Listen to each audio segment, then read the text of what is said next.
আজকের গল্পটি হচ্ছে একজন ব্যাংক কর্মচারীকে নিয়ে, যার নাম ভাস্কর কুমার। আর তার বেতন ছিল মাসে মাত্র ৬,০০০ টাকা। সে তার জীবনে টাকার অভাবে অনেক লাঞ্ছিত আর অপমানিত হচ্ছিল। কিন্তু অপমানিত হতে হতে একদিন সে এমন সিস্টেম আবিষ্কার করে যার মাধ্যমে মাত্র ২ বছরে সে ১০০ কোটি টাকার মালিক হয়ে যায়। কি এমন সিস্টেম ছিল যা তার ভাগ্য এভাবে বদলে দিল? আপনিও জানতে চান তো? সেটা জানাতেই আজকের আমাদের মুভি লাকি ভাস্কর। তাহলে দেরি না করে এখনই শুরু করা যাক আজকের মুভি এক্সপ্লেনেশন। সাল 1992, স্থান ক্যাপিটাল অফ ইন্ডিয়া বম্বে। এখানেই আমরা দেখতে পাই মুভির মাস্টার মাইন্ড, যার নাম ভাস্কর কুমার। ভাস্কর আর সাধারণ মানুষের চেয়ে অনেক এগিয়ে। 1991-92 সালটা ছিল ইন্ডিয়ার জন্য খুবই গুরুত্বপূর্ণ একটা অধ্যায়, কারণ সেই সময়টাতে স্টক এক্সচেঞ্জে হর্ষদ মেহতা নামের একজন ছিল। সে যখন মার্কেটে শেয়ার কিনতো তখন তার প্রাইস খুব তাড়াতাড়ি বেড়ে যেত, আবার সেই শেয়ার যখন সে সেল করে দিত তখন তার প্রাইস আবার কমে যেত। আর ভাস্কর কুমারও কিন্তু হর্ষদ মেহতাকে ভালোভাবেই টক্কর দিয়েছিল। শুরুতেই আমরা দেখতে পাই একদল সিবিআইয়ের লোক এসে ভাস্করকে ইন্টারোগেট করছে আর তাকে ইন্টারোগেট করার জন্য অফিসে নিয়ে যাচ্ছে। সিবিআই অফিসার লক্ষ্মণ তাকে সোজা নিয়ে যায় মাগাধা ব্যাংকের একটি ব্রাঞ্চে, আর সেখানেই সবাইকে পুরো ব্যাংক তল্লাশি করার নির্দেশ দেয়। ভাস্কর কুমার হলো এই ব্যাংকেরই অ্যাসিস্ট্যান্ট জেনারেল ম্যানেজার। তো এখানে সিবিআই রেডদের উদ্দেশ্য হলো তারা গোপন সূত্রে জানতে পেরেছে ভাস্কর ব্যাংক স্ক্যামিং করে প্রচুর পরিমাণ টাকা আত্মসাৎ করেছে। তাই তারা ভাস্করের পার্সোনাল ব্যাংক স্টেটমেন্ট দেখতে শুরু করে।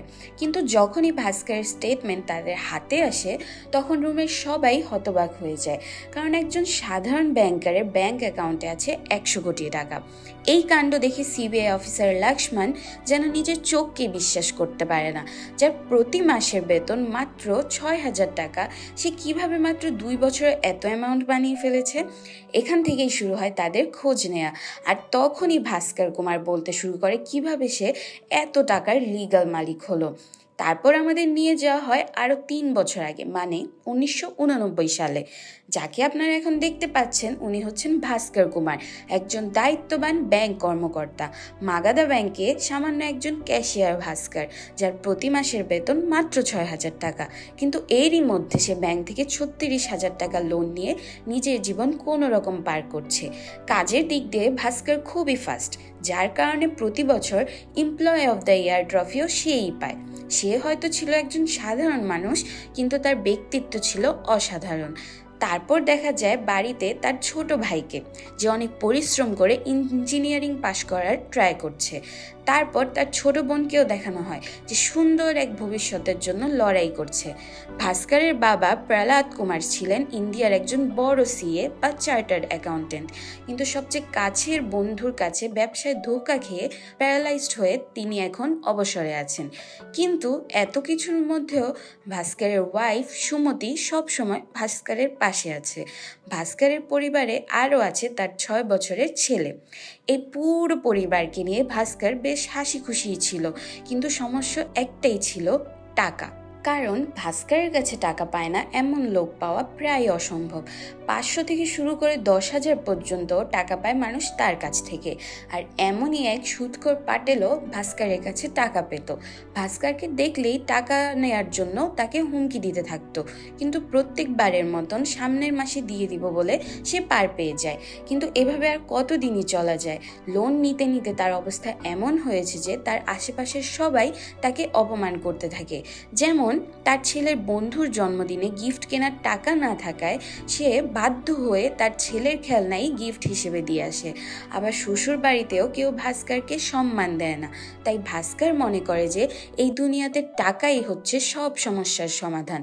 অন্যদিকে দেখা যায় সুমতির মা সব সময় সুমতিকে এই সংসার ছেড়ে নতুন সংসার করার জন্য বলতে থাকে, কিন্তু সুমতি সত্যিকার অর্থে ভাস্করকে অনেক ভালোবাসে। এইরকমই একদিন সুমতির ভাইয়ের ছেলের জন্মদিনেও তাদের অনেক অপমান সহ্য করতে হয়। ভাস্করের ছেলে কার্তিক এক পিস কেক বেশি খেতে চাওয়ায় তার মামি তাকে সেটা দেয় না। আর এটা দেখে সুমতি আর ধৈর্য ধরে থাকতে পারে না। সে কোনো কিছু না খেয়ে ভাস্কর আর কার্তিককে নিয়ে সেখান থেকে চলে আসে। বাসায় যাওয়ার সময় ভাস্কর তাদের ক্ষুধা মিটাতে ভাড়া পাও কিনতে যায়, কিন্তু সে দেখে তার কাছে 2টো কেনারই টাকা আছে, 3টে কেনার টাকা নেই। কিন্তু দোকানদারটি খুব ভালো ছিল, সে ভাস্করের অবস্থা আঁচ করতে পেরে তাকে 3টাই দিয়ে দেয়। তারপর ভাস্কর বুঝতে পারে যে এই পৃথিবীতে এখনো ভালো মানুষ জীবিত আছে। কিন্তু এই সব কিছু থেকে সে একটা শিক্ষা পায় যে পৃথিবীতে সম্মান নিয়ে বাঁচতে হলে টাকার কোনো বিকল্প নেই। আর সে এখনো অপেক্ষায় আছে কখন তার প্রমোশন হবে, কারণ তার বস হিমাংশু তাকে কথা দিয়েছে তিনি চলে যাওয়ার পর তার জায়গায় ভাস্করকে অ্যাসিস্ট্যান্ট ম্যানেজার হিসেবে নিয়োগ দেওয়া হবে। আর এটা হলে ভাস্করের স্যালারি হবে 16,000 টাকা। আর সেভাবে তার টাকার সমস্যা এবার শেষ হবে। তারপর দেখা যায় ভাস্কর তার ব্যাংকের কাজের পাশাপাশি আরেকটা কাজ করে, সেটা হচ্ছে যারা ব্যাংকের ফর্ম ফিল আপ করতে পারে না, ভাস্কর তাদের ফর্ম ফিল আপ করে দেয় অল্প খরচে। তার এই কাজে সাহায্য করে তার ছোটবেলার বন্ধু সাম্বা। ভাস্কর আর সাম্বা অনেক ভালো বন্ধু ছিল। এইভাবেই এই কাজের সময় অ্যান্থনি নামের একজন লোক ভাস্করের কাছে আসে। সে আসে তার লোন নেয়ার ফর্ম পূরণ করার জন্য, কিন্তু ব্যাংক থেকে লোন নিতে হলে তার কাছে থাকতে হবে বিক্রয়যোগ্য কোনো সম্পদ, যা অ্যান্থনির কাছে নেই। তাই ভাস্কর তাকে বলে ব্যাংক আপনাকে কোনো লোনই দিবে না। অ্যান্থনি তাকে অনুরোধ করলে সে জানায় সে কিছুই করতে পারবে না। পরের দিন অ্যান্থনি আবার ভাস্করের কাছে অনুরোধ করতে আসলে সাম্বা তাকে আসল রহস্য খুলে বলে। সে বলে অ্যান্থনি আসলে একজন ইম্পোর্টার, যে বাইরের দেশ থেকে ইলেকট্রনিক জিনিসপত্র কম দামে নিয়ে এসে ব্যবসা করে। কিন্তু এবার একজন কাস্টম অফিসার তার কাছে 2 লাখ টাকা চাইছে তার ইলেকট্রনিক জিনিসগুলো দেওয়ার জন্য। অ্যান্থনি জানায় সে যদি 2 লাখ টাকা লোন পায় তাহলে সে মালগুলোকে ছাড়িয়ে আনতে পারবে, আর ওই মালগুলো 4 গুণ টাকায় বিক্রি করে তার লোনও পরিশোধ করে ফেলতে পারবে। অ্যান্থনির এখন 2 লাখ টাকা লাগবে 2 দিনের জন্য, আর এটার জন্য সে বড় অ্যামাউন্টের ইন্টারেস্টও দিতে রাজি আছে। এইসব কথা শুনে ভাস্করের কেন যেন সন্দেহ হয়, কিন্তু সাম্বা ছিল বেশ কনফিডেন্ট।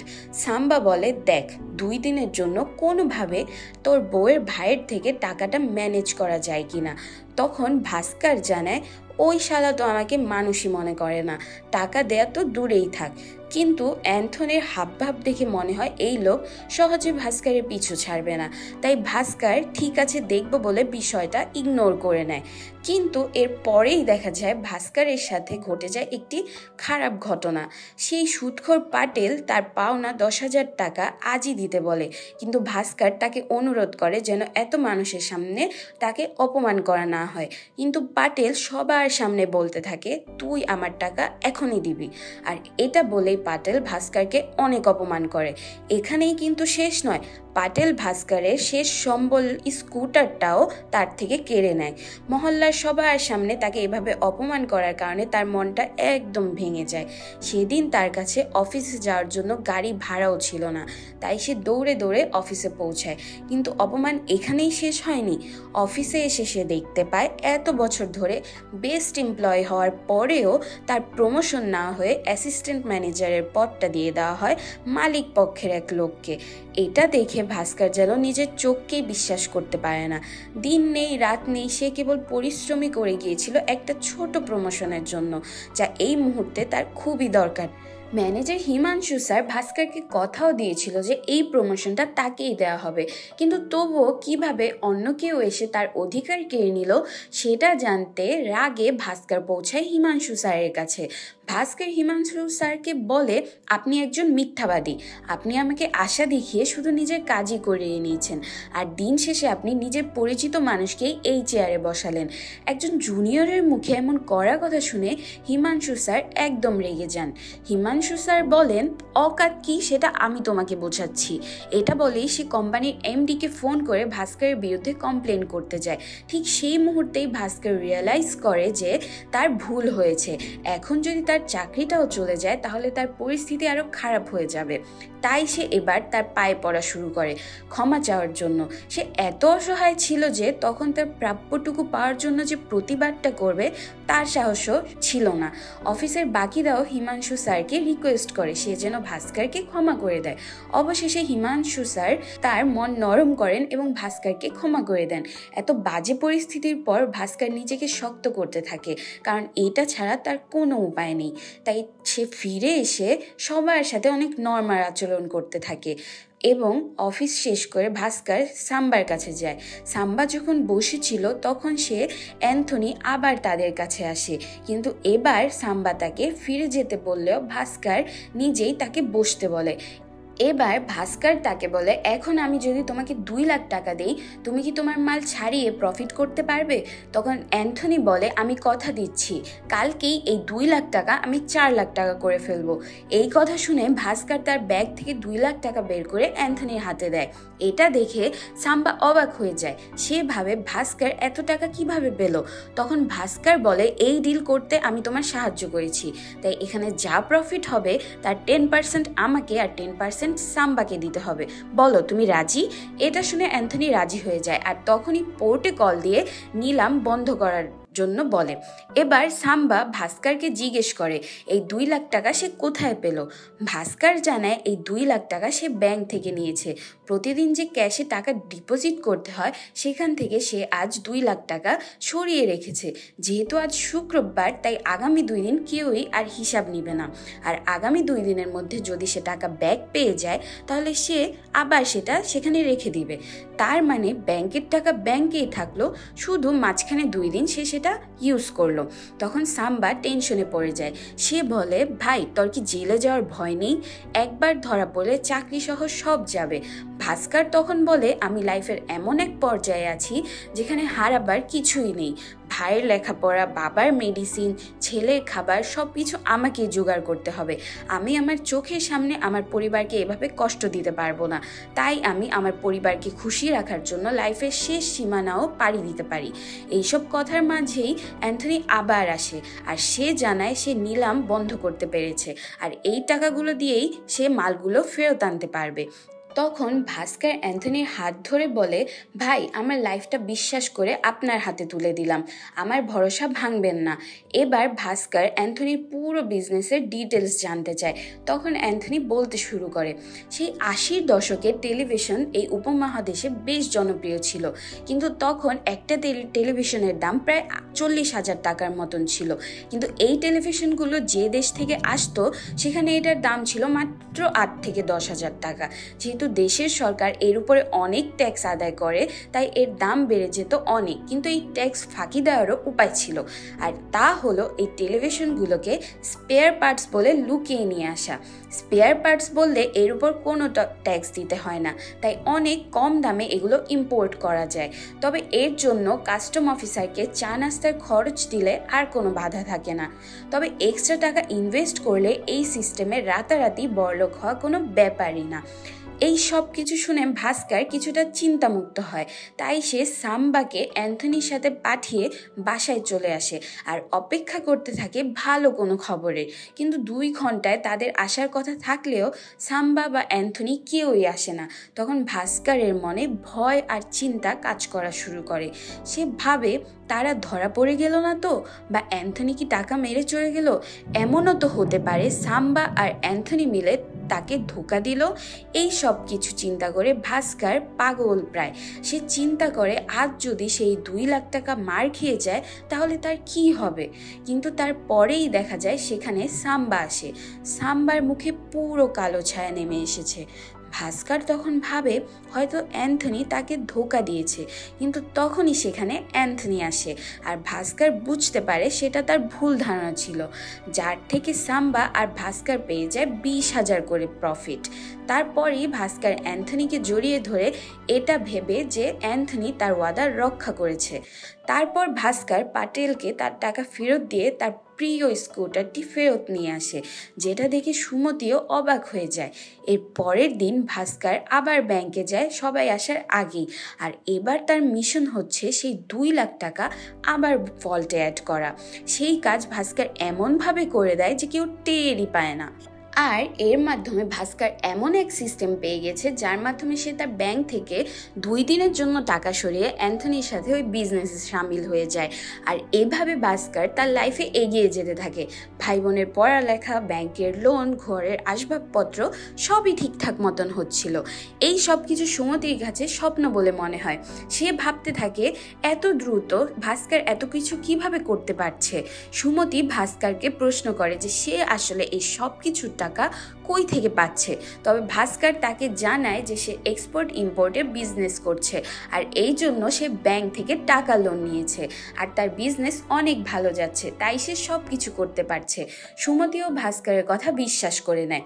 আর এইভাবেই একদিন ভাস্কর তার ছেলের জন্মদিনের পার্টি খুব ধুমধাম করে দেয়। আর এতে আশেপাশের মানুষ খুব অবাক হয়, কারণ সবাই তাদের আর্থিক অবস্থা জানতো। সেই পার্টিতে অ্যান্থনি ভাস্করকে জানায় তার ছেলে তাকে আমেরিকা শিফট হতে বলেছে, তাই সে হয়তো খুব তাড়াতাড়ি আমেরিকা চলে যাবে। কিন্তু তার আগে সে একটা লাস্ট কাজ করতে চায় ভাস্করের সাথে। কিন্তু এবারের কাজ হচ্ছে 3টা ইম্পোর্টেড বিদেশি কার, যেগুলো বিক্রি করলে ইনভেস্টের চেয়ে 6 গুণ বেশি টাকা কামানো যাবে। তবে এই কাজের জন্য প্রয়োজন হবে 10 লাখ টাকা। এই কথা শুনে ভাস্কর চিন্তায় পড়ে যায়। সে ভাবে এতদিন ধরে সে 2 লাখ টাকা সরিয়েছে অনেক কষ্টে, সেখানে 10 লাখ টাকা গায়েব করা মোটেও সহজ না তার জন্য। তাই সে সিদ্ধান্ত নিয়ে নেয় সে এই ডিল কখনোই করবে না। তারপর সে রুমে ফিরে আসে। সে রুমে ফিরে আসলে সুমতি তাকে বলে তাদের পার্টিটা অনেক ভালো হয়েছে, কিন্তু দেখা যায় তার ছেলে কার্তিক যেন কান্না করছে। ভাস্কর কার্তিককে কারণ জিজ্ঞেস করলে কার্তিক বলে, আমার বন্ধুরা আমাকে বলতো যে তুই ফ্রিতে কেক খাওয়ার জন্য পার্টিতে আসতি, আর এক শার্ট বারবার পরার কারণে তারা আমাকে ফকির বলতো, কিন্তু আজ এত বড় পার্টি দেখে তারা আমাকে অনেক আদর করেছে। আজ তোমার জন্য তাদের সবার মুখ বন্ধ হয়ে গিয়েছে বাবা। এই সব শুনে ভাস্কর বুঝে যায় টাকা আসলে কি না করতে পারে। যারা তাকে 2 পয়সারও দাম দিত না তারা তাকে এখন সম্মান দিয়ে কথা বলে। ভাস্কর বুঝে যায় এই সম্মান ধরে রাখতে হলে টাকার কোনো বিকল্প নেই। তারপর ভাস্কর অ্যান্থনিকে কল দেয় আর বলে সে এই ডিল করতে রাজি। তারপর শুরু হয় ভাস্করের 10 লাখ টাকা সরানোর কাজ। তার ব্যাংকের ভল্ট ম্যানেজার হচ্ছেন নারায়ণ স্যার। তিনি প্রতিদিন অফিসে আসেন লেট করে আর বাসায়ও তাড়াতাড়ি চলে যান, যার কারণে ভাস্কর এতদিন এই সুযোগটাই ব্যবহার করেছে। কিন্তু আজকে দেখা যায় সময় পার হওয়ার পরও স্যার ব্যাংক থেকে যাচ্ছে না। ভাস্কর আজ বেশি টাকা নিয়ে ঠিকই ভল্টে এসেছে, কিন্তু যাওয়ার সময় যদি সেই টাকা নিতে না পারে তাহলে সব কিছুই বৃথা। তাহলে এখন কি করা যায় ভাবতে ভাবতে ভাস্করের মাথায় আসে একটি আইডিয়া। সে সাম্বাকে বাইরে থেকে কল দিয়ে ম্যানেজারকে 10 মিনিট বিজি রাখতে বলে। ঠিক সেই সুযোগে ভাস্কর সব টাকা তার বক্সে ভরে নেয় আর এইভাবেই ফাইনালি 10 লাখ টাকা নিয়ে ভাস্কর ব্যাংক থেকে বের হতে সক্ষম হয়। এরপরে দেখা যায় ভাস্কর সেই টাকা নিয়ে পোর্টে গিয়ে গাড়িগুলো ছাড়িয়ে নিয়ে আসে। কিন্তু এইবার ঘটে অন্য কাহিনী। গাড়িগুলো তারা যে ডিলারের কাছে বিক্রি করবে তাদের পুলিশ স্মাগলার ভেবে ধরে নিয়ে যায়। তার মানে এই মুহূর্তে তারা গাড়িগুলোকে আর সেল করতে পারছে না। তাই একদিন পর টাকা ব্যাংকে ফেরত দেওয়ার আর উপায় রইল না। সাম্বা তো রেগে অ্যান্থনিকে মারতে চলে যায়, কিন্তু ভাস্কর এখানে সাম্বাকে থামায় আর বলে এতদিন আমরা লাভ যেহেতু একসাথে করেছি, লসের সময়ও আমরা একসাথেই থাকবো। ভাস্কর অ্যান্থনিকে বলে এই ডিলার নেই তো কি হয়েছে, আমরা গাড়ি অন্য ডিলারের কাছে বিক্রি করব। তারপর অ্যান্থনি বলে অন্য ডিলার আছে, কিন্তু সে থাকে গোয়াতে, এতদূর আমরা এই গাড়িগুলো নিব কি করে। কিন্তু ভাস্কর ভাবে ডিলার যেহেতু আছে সে জানে কিভাবে এই গাড়িগুলো তাকে সেখানে নিতে হবে। সেই প্ল্যান অনুযায়ী সে 3টা গাড়িতে সরকারি ফ্ল্যাগ লাগিয়ে রওনা দেয় গোয়া যাওয়ার উদ্দেশ্যে। রাস্তায় পুলিশ তাদের গাড়ি থামায় আর গাড়ির কাগজ আর লাইসেন্স দেখতে শুরু করে। অ্যান্থনি আর ভাস্কর পার পেয়ে গেলেও বিঘাত ঘটে সাম্বার বেলায়। সাম্বা ধরা পড়ে যায়।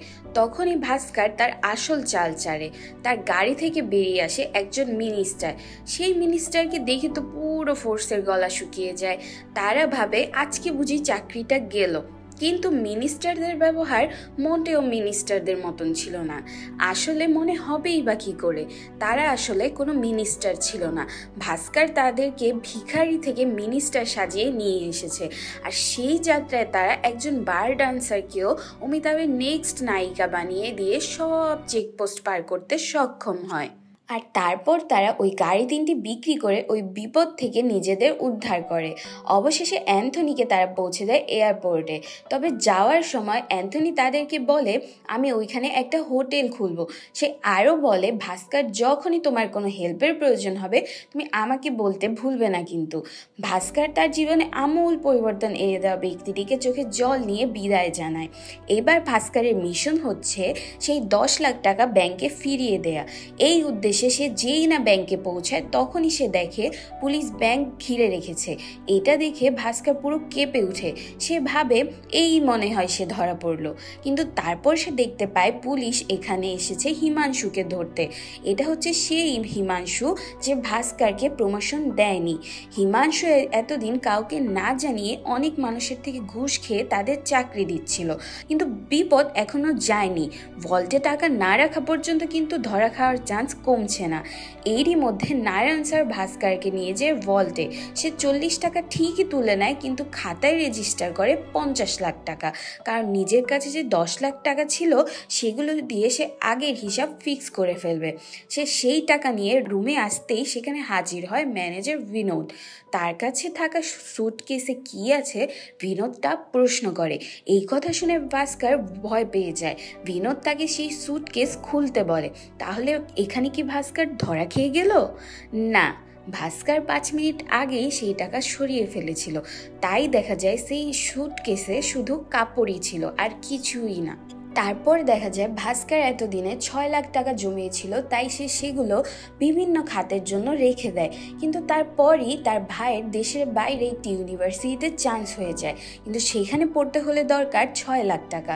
তাই সে তার পুরো পরিবারের জন্য জমানো টাকা তার ভাইয়ের পিছনে খরচ করে দেয়। কিন্তু পরের দিন অফিসে গিয়ে ভাস্কর অনেক ভালো একটি নিউজ পায়, যা তার পুরো দুনিয়া একদম উল্টে দেয়।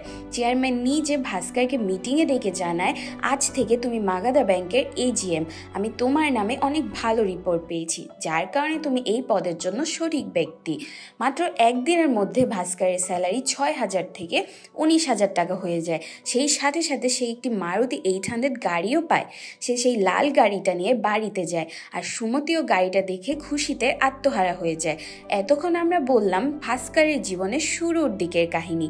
এখন শুরু হবে ভাস্করের জীবনের সেই কাহিনী যেখানে ভাস্কর 2 বছরে বানিয়েছিল 100 কোটি টাকা। তারপর আমরা দেখতে পাই ভাস্করকে ট্রান্সফার করা হয় বম্বে মেইন ব্রাঞ্চে। সেখানে চেয়ারম্যান তাকে একটি বড় দায়িত্ব দেয়। দায়িত্বটা হচ্ছে হার্ষদ মেহতা, যার কথা আমরা শুরুতেই বলেছিলাম।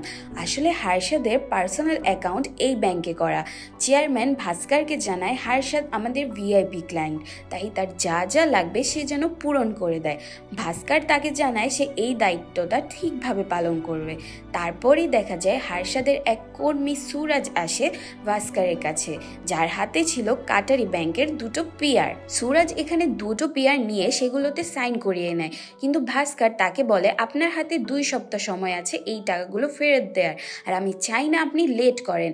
এটা বলার মাধ্যমে ভাস্কর তাকে লিগালি চলার জন্য আহ্বান জানায়। কিন্তু হার্ষদ মেহতা তাকে 4 সপ্তাহ পর টাকা ফেরত দিলে ভাস্কর ঠান্ডা মাথায় তাকে থ্রেট দিয়ে জানায় যে পরের বার থেকে সে এটা আর টলারেট করবে না। এটা শুনে সুরাজ ঠিকই বুঝেছে এই লোক তাদের পথের কাঁটা হতে চলেছে। সে এবার ভাস্করকে অনুরোধ করে হার্ষদ মেহতা আর তার কোম্পানির ব্যাংকের একটা স্টেটমেন্টের কপি প্রিন্ট করে দেওয়ার জন্য। তবে ভুল করে ডাবল স্টেটমেন্ট প্রিন্ট হয়ে গেলে ভাস্কর 1 কপি নিজের কাছে রেখে তাদের বিদায় জানায়। এবার ভাস্কর ভাবে দেখা যাক ইন্ডিয়ার সবচেয়ে ধনী ব্যক্তির ব্যাংকে কত টাকা আছে। তারপর হার্ষদ মেহতার অ্যাকাউন্ট দেখে ভাস্কর অবাক হয়ে যায়, কারণ ততদিনে তার সম্পত্তি যে কত বেশি হয়ে গিয়েছিল তা কল্পনার বাইরে। কিন্তু এই স্টেটমেন্টে ভাস্কর একটি বিষয় লক্ষ্য করে, নিয়ম অনুসারে তার ব্যাংক থেকে যে টাকা কাটারি ব্যাংকে যাওয়ার কথা ছিল সেটা কাটারি ব্যাংকে না গিয়ে হার্ষদ মেহতার কোম্পানিতে যাচ্ছে। তার মানে এই ব্যাংক টু ব্যাংক যে লোন সেটা আসলে একটা ধোঁকা। হার্ষদ মেহতা ব্যাংক থেকে টাকা নিয়ে নিজেই কোনো কাজ করছে, আর কাজ শেষে সেটা আবার ব্যাংকে ফিরিয়ে দিচ্ছে। এই কাহিনী ভাস্করের সাথে মিলে যায়, কারণ কিছুদিন আগে সেও সেম কাজটা করেই টাকা ইনকাম করেছিল। তারপর সে ভালোভাবে খোঁজ নেওয়ার জন্য চলে যায় কাটারি ব্যাংকে, আর সেখানে গিয়ে সে তাদের টাকা রিসিভ করার স্টেটমেন্ট দেখতে চায়। কিন্তু ম্যানেজারের কথা বলার ধরন আর তার দামি ঘড়ি দেখে সে বুঝে যায় যে এরা সবাই হারশাদ মেহতার কাছে বিক্রি হয়ে গেছে। কিন্তু প্রশ্ন হলো, হারশাদ মেহতা এই টাকা নিয়ে কিসের বিজনেস করছে, আর সেটা জানার জন্য ভাস্কর চলে যায় বিএসসিতে। আর সেখানে ব্রোকারদের কাছে সে জানতে পারে হারশাদ মেহতা আসলে শেয়ার মার্কেট রিগিং করে, যেটা ইলিগাল। আর একটু বিস্তারিত যদি বলি, হারশাদ মেহতা প্রথমে কিছু কোম্পানির শেয়ার একদম কম মূল্যে কেনা শুরু করে। এরপর তার পুরো টিম মিলে সেই শেয়ার কম দামে কেনা শুরু করলে তা দেখে সাধারণ মানুষেরাও সেই শেয়ার ঝড়ের গতিতে কিনতে শুরু করে। তাই কয়েক সপ্তাহের মধ্যেই 20 টাকার শেয়ারের দাম হয়ে যায় 500 টাকা। ঠিক তখনই হারশাদ মেহতা তার কেনা সব শেয়ার বিক্রি করে দেয়। তার মানে তারা কিনে 20 টাকায় আর মানুষকে লোভ দেখিয়ে তার দাম বাড়িয়ে বিক্রি করে 500 টাকায়। এর ফলে সে এক সময় হয়ে যায় পুরো স্টক এক্সচেঞ্জের রাজা। কিন্তু এই রিগিংয়ে তার অনেক টাকার প্রয়োজন ছিল, যেটা সে ব্যাংকের সাথে ধান্দাবাজি করে জোগাড় করে নেয়। এইসব কাহিনী শুনে ভাস্কর বুঝে ফেলে যে কিভাবে হারশাদ মেহতা পুরো ইন্ডিয়াকে বোকা বানাচ্ছে। এবার ভাস্করের কাছে দুটো অপশন থাকে, হয় হারশাদ মেহতার গোলাম হয়ে যাওয়া, না হয় ব্যাংকের চেয়ারম্যানকে সব জানিয়ে দেওয়া। ভাস্কর সেকেন্ড অপশনটাই বেছে নেয় আর চেয়ারম্যানকে কল দেয়। কিন্তু তখনই এক অন্যরকম ঘটনা ঘটে। দেখা যায় কার্তিক স্কুল থেকে ফিরেছে আর তার মা তাকে বকা দিচ্ছে। ঘটনা জানতে চাইলে ভাস্কর জানতে পারে যে কার্তিকের স্কুলে একটা ছেলে একটা মেয়ের থেকে একটা চকলেট চুরি করেছিল। কিন্তু সেটা কার্তিক জেনে গেলে সেই ছেলেটা তাকে অফার দেয় যে যদি সে চুরির কথা না বলে তাহলে সে তাকেও অর্ধেক চকলেট দিবে। যার কারণে কার্তিক সেটা গোপন করে আর সেও ভাগিদার হয় সেই চকলেটের। তারপর ভাস্কর বলে, বাবা এটা তো ঠিক হয়নি। তারপর কার্তিক বলে, আমি যদি ভালো মানুষ হয়ে এটা বলে দিতাম তাহলে আমি তো কিছুই পেতাম না। এই লাইনটা শুনেই ভাস্কর ভাবে আসলেই তো, ভাস্কর যদি হারশাদ মেহতাকে ধরিয়ে দেয় তাহলে তার কোনো লাভ নেই, কিন্তু সে যদি হারশাদের সাথে থাকে তাহলে তার অনেক লাভ হবে। তাই ভাস্কর এবার সিদ্ধান্ত নেয় এই গেমে নিজেকে এন্ট্রি করাবে। ঠিক সেটা ভেবেই সে সরাসরি সুরাজের কাছে চলে যায় তার প্ল্যান নিয়ে। ফার্স্টে সুরাজ তাকে অনেক বড় অ্যামাউন্ট অফার করে এই বিষয়টা ধামাচাপা দেওয়ার জন্য, কিন্তু ভাস্কর সব চেক ছিঁড়ে ফেলে আর বলে, যদি তুমি আমাকে কিনতে চাও তাহলে আমি আমার প্রাইস নির্ধারণ করব, আর আমি তোমাদের সব কিছু পানির মতো ক্লিয়ার রাখবো, আর এর বদলে তোমরা যে পিয়ার আমাকে দিবে তার 1% কমিশন আমাকে দিতে হবে, আর তোমরা যে শেয়ার র্যাগিং করবে তার ইনফরমেশন আমাকে একদিন আগে দিতে হবে। এইসব অফার শুনে সুরাজ রাজি হয়ে যায়, কারণ হারশাদ মেহতার কাছে এমন অফার কিছুই না। পরের দিন 25 কোটি টাকার পিয়ার সাইন করে ভাস্কর কামিয়ে নেয় 25 লক্ষ টাকা। যেহেতু এগুলো ইলিগাল অর্থাৎ ব্ল্যাক মানি ছিল, তাই এগুলোকে লিগাল বা হোয়াইট মানিতে পরিণত করতে হবে। তাই ভাস্কর সেই টাকা হোয়াইট করার জন্য আনোয়ার নামে একজন ছেলের কাছে চলে যায়, যে ছিল এই মানি লন্ডারিংয়ের ওস্তাদ। ভাস্কর তাকে এই 25 লক্ষ টাকা হোয়াইট করার উপায় জানতে চায়। উপায় জানতে চাইলে সে বলে, লটারিতে বিজয়ী হয়ে আপনি চাইলে এই টাকাটাকে লিগাল করতে পারবেন। এর জন্য আপনাকে 4% কমিশন দিতে হবে আমাকে। যদি এটা আপনি দিতে পারেন তাহলে নেক্সট লটারির বিজয়ী আপনাকেই বানিয়ে দেওয়া হবে, আর আপনি 17 লক্ষ টাকার লিগাল মালিক হয়ে যাবেন। সেই প্ল্যান অনুসারে ভাস্করকে বানিয়ে দেওয়া হয় 25 লাখ টাকার লটারির বিজয়ী। লটারির বিজয়ী হওয়ার নিউজ পেপারে চলে এলে সবাই এটাকে সত্যি ভেবে নেয় যে ভাস্কর ভাগ্যের জোরে লটারি জিতেছে। তারপর এই টাকা খরচ করতে তার আর কোনো বাধা থাকে না। টাকা আসার পর ভাস্কর চিন্তা করে, টাকা তো আসলো, এবার এই টাকাটা বাড়াতে হবে। এটা ভেবে সে শেয়ার মার্কেটে ইনভেস্ট করার সিদ্ধান্ত নেয়। আগের ডিল অনুসারে সুরাজ তাকে জানায় যে জামাতের শেয়ার যত ইচ্ছা কিনে রাখুন। এটা শুনে সে বুঝে যায় যে এই কোম্পানির শেয়ার হারশাদ র্যাকিং করতে চলেছে। তাই সে সোজা চলে যায় গরিব এক ব্রোকারের কাছে, আর সেখানে জামাতার 17 লাখ টাকার শেয়ার কিনে নেয়। এর 3 সপ্তাহ পর সুরাজ আবার বলে যে স্যার, আজকে মার্কেট ক্লোজ হওয়ার আগে সব শেয়ার বিক্রি করে দিন। এই কথা শুনে ভাস্কর চলে যায় আবার সেই ব্রোকার হাউসে, আর টাইম মতো সে শেয়ারগুলো সেল করে দিতে সক্ষম হয়। আর এই 17 লাখ টাকা ইনভেস্ট করে 4 সপ্তাহে ভাস্কর মালিক হয়ে যায় 70 লাখ টাকার। এইসব কথা শুনে সিবিআই অফিসার লক্ষ্মণ তো অবাক হয়ে যায়। ভাস্কর আবার বলা শুরু করে করে। তারপরে দেখা যায় একদিন ভাস্করের বোনের বিয়ে ঠিক হয়, আর ভাস্কর চায় সেই বিয়েটাকে অনেক ধুমধাম করে দিতে, কিন্তু পকেটে টাকা থাকলেও ভাস্করদের গেট আপ এখনো মিডল ক্লাসদের মতোই। তাই সে তার ওয়াইফ সুমতিকে নিয়ে যখন গহনা কিনতে যায়, সেখানের লোক এমনভাবে নাক ছিটকায় যেন এই লোকের তো এক ভরি গহনা কেনারও সামর্থ্য নেই, পানিটা পর্যন্ত তাকে নিজ হাতে নিয়ে খেতে হয়।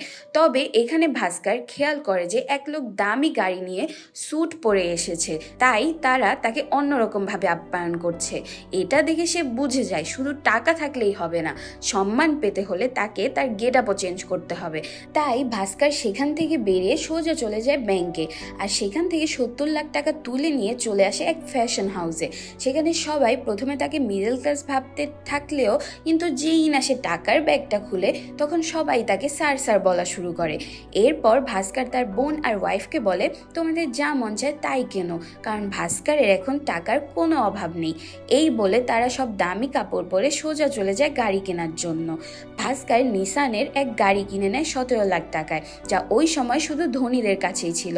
আর সেই গাড়ি নিয়ে যখন সে আবার সেই জুয়েলারির দোকানে যায়, তখন সব সেলসম্যানরা অবাক হয়ে যায়, তাদের হাব ভাব একদম পরিবর্তন হয়ে গেছে দেখে ভাস্কর বলে, টাকার সাথে সাথে তার ঝলক বডিতেও থাকা জরুরি, না হলে এরা কোনোদিনও আপনাকে সম্মান দিবে না।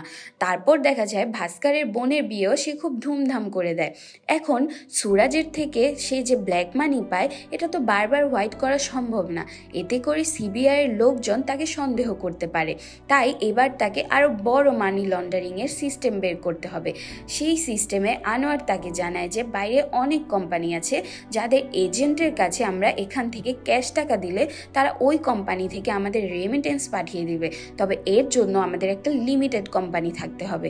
তাই ভাস্কর তার বউয়ের নামে একটা আচারের কোম্পানি খুলে সেই মানি লন্ডারিংয়ের টাকা পাচার করা শুরু করে দেয়। কিন্তু তার ওয়াইফ কিন্তু এইসব কিছুই জানে না, সে শুধু জানে দুবাই বা সিঙ্গাপুরের মানুষ তার আচার অনেক পছন্দ করেছে, তাই সবাই বড় বড় অর্ডার দিচ্ছে, যার জন্য তারা রাতারাতি এত টাকা ইনকাম করে ফেলছে। কিন্তু সুমতি বিষয়টা ধরতে না পারলেও ভাস্করের বাবা কিন্তু বিষয়টা ঠিকই আঁচ করে ফেলে, কারণ ভাস্করের বাবা প্রহ্লাদ কুমার ছিল একজন সিএ, তাই তাকে ফাঁকি দেয়া এত সহজ নয়। কিন্তু দিনের পর দিন সব ঠিকঠাক চললেও ভাস্করের আচরণে অনেক পরিবর্তন আসতে শুরু করে। সে এখন আর আগের মতন ভালো মানুষ নেই, সে তার নিজের মানুষদের সাথেও অনেক রেগে কথা বলে, কাউকে এখন সে আর খেয়ালই করে না। এমনই একদিন পাটেল তার গাড়িতে ধাক্কা দিলে সে রেগে গিয়ে তার স্কুটার ভেঙে ফেলে। এইসব কিছু দেখে সুমতি ভাস্করকে বলে, টাকার অহংকার তাহলে তোমাকেও খারাপ বানিয়ে দিয়েছে তাই না? তবে জবাবে ভাস্কর বলে, I am not a bad guy, I am just rich. আর এটাই রিচ পার্সনদের অ্যাটিটিউড। অহংকার পতনের মূল, এটা আমরা সবাই জানি। তাই এখান থেকেই শুরু হয় ভাস্করের জীবনের ডাউনফল। একদিন তার অফিসে কাটারি ব্যাংকের সেই ম্যানেজার একটা কাজের জন্য আসলে ভাস্কর তার সাথে দেখা করে। সেখানে ভাস্কর বলে, আপনার ব্যাংক থেকে ইদানিং অনেক বড় বড় পিআর আসছে, আর হার্ষাদের পেমেন্টগুলো ডিউ রাখার কারণে তা এখন প্রায় 100 কোটি টাকা ছাড়িয়ে গেছে। তবে এই কথা শুনে ওই ম্যানেজারের চোখ বড় বড় হয়ে যায়। সে জানায় সে আজ পর্যন্ত এত অ্যামাউন্টের পিআর কখনো অ্যাপ্রুভই করেনি, তাই সে পিআরের কপিগুলো দেখতে চায়। পিআরের কপিগুলো দেখে তার মাথায় যেন আকাশ ভেঙে পড়ে। আসলে হার্ষাদ মেহতা এতদিন পিআরগুলো জালিয়াতি করে ফ্রড করছিল, তারা ব্যাংকের সিল আর ম্যানেজারের সাইনও নকল করে এত বড় বড় অ্যামাউন্টের পিআর ফ্রড করেছে। এবার এই কথা শুনে ভাস্করের পা থেকে মাটি সরে যায়, কারণ হার্ষাদ মেহতা যদি ধরা খায় তাহলে তাদেরও জেলে যাওয়া ছাড়া কোনো উপায় থাকবে না, আর শেয়ার মার্কেটেও ধস নামবে। ভাস্কর যে এই জালে এভাবে ফেসে যাবে তা সে কখনো কল্পনাও করেনি। তখন সেই ম্যানেজার তাকে অনুরোধ করে যে সেই ম্যানেজার যেন একটা পিআরও অ্যাপ্রুভ না করে, আর সেই সাথে সাথে এই কথাগুলো যেন বাহিরে না যায়। এই বলে ম্যানেজার সেখান থেকে চলে যায়, আর যাওয়ার পথে লোকটা হার্ট অ্যাটাক করে, আর সাথে সাথে সেখানেই মারা যায়। আর এই ঘটনা ভাস্করকে একদম ভিতর থেকে দুমড়ে মুচড়ে দেয়। এর মাঝে এই ফ্রডের চক্করে পড়ে তার ব্যাংক 17 কোটি টাকা লোকসানে ছিল, কিন্তু ভাস্কর এই কথা কাউকে বলতেও পারছিল না, সহ্যও করতে পারছিল না। আর ছেলের এমন অবস্থা থেকে ভাস্করের বাবা তাকে ডেকে নেয় আর বলে, আমি জানি সব কিছুই তুমি ফ্যামিলির জন্য করেছো, কিন্তু একটা সময় এই টাকা তোমার প্রয়োজন ছিল, যা এখন তোমার লোভ হয়ে গিয়েছে। ভাস্করের বাবা আরও বলে, একটা কথা মাথায় রেখো, জুয়া খেলারও একটা নিয়ম আছে। তুমি যতই ভালো খেলোয়াড় হও না কেন, তাতে কিচ্ছু যায় আসে না, কিন্তু কোথায় গিয়ে তোমাকে এই খেলা থামাতে হবে তার উপর নির্ভর করবে তোমার ভাগ্য। এই কথা শুনে ভাস্কর বুঝতে পারে যে তার থেমে যাওয়ার সময় চলে এসেছে। তাই প্ল্যান করে সে নিজেকে আবার সেই আগের অবস্থায় নিয়ে যেতে থাকে। সে এতদিন যা যা ইনকাম করেছিল সব কিছু বন্টন করা শুরু করে দেয়। সে তার ভাইকে আমেরিকাতে একটি বাড়ি কিনে দেয়, তার বোনকে উপহার দেয় একটি ফ্ল্যাট, আবার তার ওয়াইফের ভাইকে বিজনেস করার জন্য ইনভেস্ট করে টাকা। এরপর থেকে ভাস্কর আর সুরাজের কোনো পিআর অ্যাপ্রুভ করে না। এটা দেখে ম্যানেজমেন্ট বোর্ড পর্যন্ত তাকে রিকোয়েস্ট করে পিআর অ্যাপ্রুভ করার জন্য, কিন্তু ভাস্কর তার স্যারকে জানিয়ে দেয় এই কোম্পানির ভালোর জন্য সে আর একটি পিআরও অ্যাপ্রুভ করতে পারবে না। এরই মধ্যে 100 কোটি টাকা হর্ষদ পেন্ডিং রেখেছে। ভাস্কর জানায় যদি সে এটা পরিশোধ করে তাহলে সে পিআর অ্যাপ্রুভ করবে, না হয় সে আর কোনো পিআর অ্যাপ্রুভ করবে না। এইটা বলে ভাস্কর বলে, এই নেন আমার রিজাইন লেটার। এই বলে ভাস্কর সেদিন চাকরি ছেড়ে দেয়, যা দেখে অফিসের সবাই অবাক হয়ে যায়। এখনকার এই সিচুয়েশনটা কিন্তু আমরা মুভির একদম শুরুতে দেখেছিলাম, যেখানে ভাস্করকে সিবিআই ধরে নিয়ে এসেছিল। এতক্ষণ ভাস্কর এই গল্প করছিল যে কিভাবে সে এত টাকার লিগ্যাল মালিক হলো। তারপর সিবিআই অফিসার তাকে বলে, তোমার গল্প ভালো, আর তোমাকে যে জেলে ধরে নিয়ে যাব তারও কোনো প্রুফ আমাদের কাছে নেই, কারণ খাতা কলমে এই সব কিছু তুমি লিগালি আয় করেছো। তবে এভাবে খালি হাতে তো আমরা ফিরে যেতে পারবো না, কারণ আমাকে যে হায়ার করেছে সে আর কেউ নয়, এই ব্যাংকেরই ম্যানেজার রাজবীর। তার মানে এই সব কিছুর কথা কিন্তু ব্যাংকের সবাই জানতো। এত কিছু জানার পরেও তারা ভাস্করকে পুতুল হিসেবে ব্যবহার করেছে এতদিন, তাই তারা ব্যাংকের এই চাকরিও ভাস্করকে দিয়েছিল। এই সব দেখে ভাস্কর যেন নিজেকে বিশ্বাসই করতে পারে না। ব্যাংক নিজেই যে এই করাপশনের সাথে জড়িত এটা সে কল্পনাও করেনি। এবার ব্যাংকের চেয়ারম্যান তার আসল রূপ ভাস্করকে দেখায়।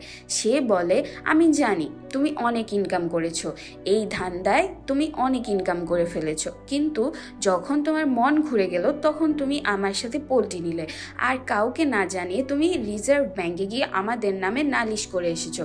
এখন তুমি এই পিআরে যে 100 কোটি টাকা পেন্ডিং আছে সেটা আমাদেরকে তোমার দিতে হবে, না হয় পুরো ব্যাংক দেউলিয়া হয়ে যাবে, আর সাথে জেল তো ফ্রি।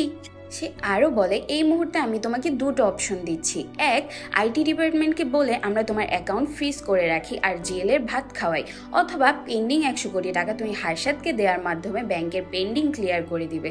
এতে করে তোমার টাকা হারালেও তুমি স্বাধীনভাবে চলতে পারবে। এইসব কথা শুনে ভাস্করের আর উপায় থাকে না। সে ব্যাংকের টাকার চেক সবগুলো লিখে দেয় হর্ষদ মেহতার নামে, আর নিজে এই পাপ থেকে মুক্তি নেয় চিরতরে। আপনারা তো ভাবছেন কাহিনী এখানেই শেষ, তাই না? কিন্তু কাহিনী কিন্তু এখানে শেষ নয়, আসল টুইস্ট এখনো বাকি। তো কাহিনী শুরু হয় ঠিক তখনই যখন ভাস্করের চেক ব্যাংকে ডিপোজিটের জন্য পাঠানো হয়। সেখানে জানা যায় তার ব্যাংক অ্যাকাউন্টে আসলে কোনো টাকাই নেই। তার মানে 10 দিন আগে ভাস্কর তার ব্যাংক ডিঅ্যাক্টিভেট করার পাশাপাশি সব টাকা তুলে নিয়ে যায়। এতেই শেষ নয়, ভাস্কর সেই টাকা নিয়ে প্রথমে কল দেয় অ্যান্থনিকে, আর তার মাধ্যমে পুরো টাকা ইনভেস্ট করে আমেরিকার একটি হোটেল কেনার জন্য। তার এই টাকা হোয়াইট করার জন্য দরকার ছিল এনআরবি আর আরবিআই এর অ্যাপ্রুভাল, যেটা তার বাবা লবিং এর সাহায্যে তাকে করে দেয়। তারপর একজন ইনভেস্টর হিসেবে ভাস্কর কুমার তার লাইফ সেট করে ফেলে আমেরিকাতে। আরেকদিকে দেখা যায় পুরো ব্যাংক ম্যানেজমেন্টকে পুলিশ গ্রেফতার করে ফেলে টাকা আত্মসাতের মামলায়। এই পুরো কাহিনী যখন চেয়ারম্যান জানতে পারে, সে বলে, ভাস্কর ওয়েল প্লেড। আসলে ভাস্কর আগেই ধরতে পেরেছিল যে এই স্ক্যামের সাথে ব্যাংকও জড়িত আছে, আর ব্যাংকের চেয়ারম্যানও তাকে অ্যাপয়েন্ট করেছিল শুধু তার উপরে সব দোষ চাপিয়ে দেওয়ার জন্য। তাই ভাস্কর আগে থেকে প্রিপেয়ার ছিল এই সুবর্ণ সময়ের জন্য, কারণ ভাস্কর তার বাবার কাছ থেকে এটাই জেনেছিল যে খেলা যতই ভালো হোক না কেন, খেলাটা কখন থামাতে হবে সেটাই বড় কথা। তাই আমরা বলতে পারি সঠিক সময়ের সঠিক সিদ্ধান্তই তাকে সব কিছু থেকে বাঁচিয়ে নিয়েছে। এখানেই আমাদের আজকের মুভি এক্সপ্লেনেশনটি শেষ হয়। মুভির শেষে ভাস্করের যে রূপান্তর ঘটে সেটা আমাদের শেখায় জীবনের পরিবর্তন সম্ভব, শুধু দরকার সঠিক উপলব্ধি আর সাহস। আপনাদের মুভি এক্সপ্লেনেশনটা শুনে কেমন লাগলো কমেন্টে জানাতে একদমই ভুলবেন না। আর যদি এরকম মজাদার মুভি এক্সপ্লেনেশন আরও পেতে চান তাহলে অবশ্যই লাইক, শেয়ার আর সাবস্ক্রাইব করে আমাদের সঙ্গেই থাকুন। বেল আইকনে চাপ দিতে ভুলবেন না কিন্তু, যাতে পরবর্তী ভিডিও মিস না করেন। ভালো থাকুন, আবার দেখা হবে নতুন কোনো মুভির গল্প নিয়ে। নিয়ে। ধন্যবাদ সবাইকে।